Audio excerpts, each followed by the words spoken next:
Hello दोस्तों, नमस्कार। मैं एक झूमर गीत सुनाने जा रही हूँ। आप लोग को अच्छा लगे तो कमेंट करिएगा और बताइएगा ना आप लोग को कैसा लगा। नमस्कार। सैया संगे नाही गुजारा, बलमुआ आवारा निकल गयो। सैया संगे नाही गुजारा, बलमुआ आवारा निकल गयो। सुघरे सूरतिया पे बाबा मोहैल, सुघरे सूरतिया पे बाबा मोहैल।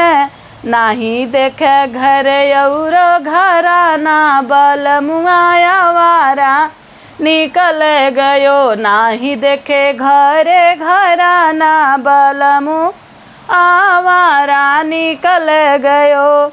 सैया संगे नाही गुजारा, बलमुआ आवारा निकल गयो। बात करे राजा अरबोवा खरबो में, बात करे राजा अरबोवा खरबो के।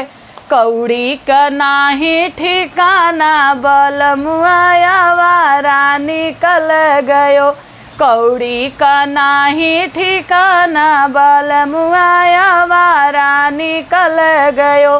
सैया संग नाही ठिकाना, बलमुआ आवारा निकल गयो।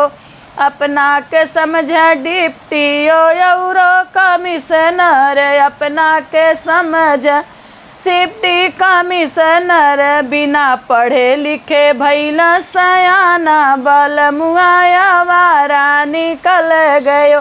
बिना पढ़े लिखे भैला सयाना, बलमुआ आवारा निकल गयो। सैया संगे ना है गुजारा, बलमुआ आवारा निकल गयो।